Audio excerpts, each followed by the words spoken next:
What's up everybody, Justin here with the Pit Lane. I have a quick video for you today on my Project FRS. I do have all the parts installed now for the STX project build. What we're looking at here is the RevWorks header. It's now ceramic coated in the black high temp ceramic coating, along with the Perrin overpipe, which you can kind of see in the back there. So everything went together pretty easily.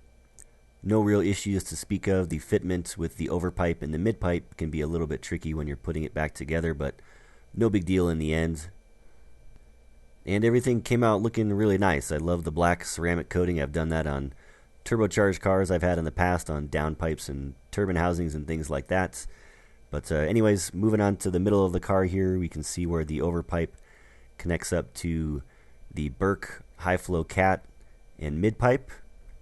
And this obviously connects back to my TRD exhaust in the back of the car. And one other thing I got done as well in this last batch of upgrades here was the OpenFlash tablet tune. I got the base map installed into the ECU and actually got the car tuned on the dyno, which I'll have another video of that here shortly. Alright, so after everything was installed, got the base map flashed to the ECU like I said. Got the garage door opened up and getting ready to start the car up for the first time actually. So I'm going to go ahead and crank up the sound. You can hear what it sounds like after the first start.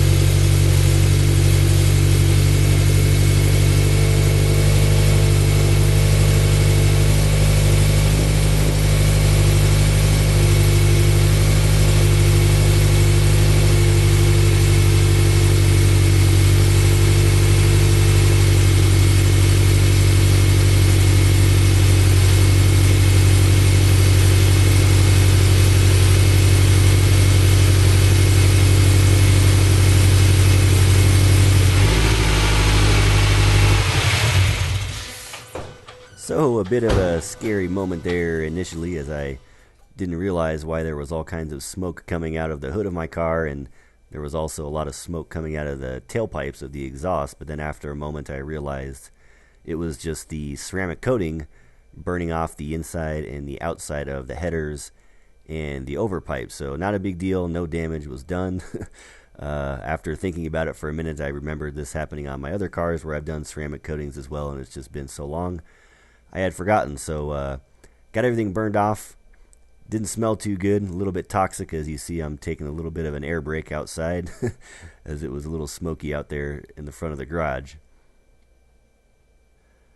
All in all, the first start of the car with the upgrades on it and the new OFT bass tune was a success. The car was up and running and I was able to get it out for some test drives that same evening. The alignment, of course, and everything was all out of whack, so it drove kind of funny. And I have gotten the car since up to the race shop for the race alignment and corner balancing, so that's taken care of. I also have the post-upgrade dyno sessions and tuning completed. I have those coming up in a later video, hopefully soon here. So we'll go over the power numbers that the car made and how the torque and horsepower curves changed with the new tuning and the upgrades to the car. So stay tuned for those. Should be coming soon here, as well as the first autocross event with the car. Thanks y'all for watching. Hope you enjoyed, and we'll talk to you later.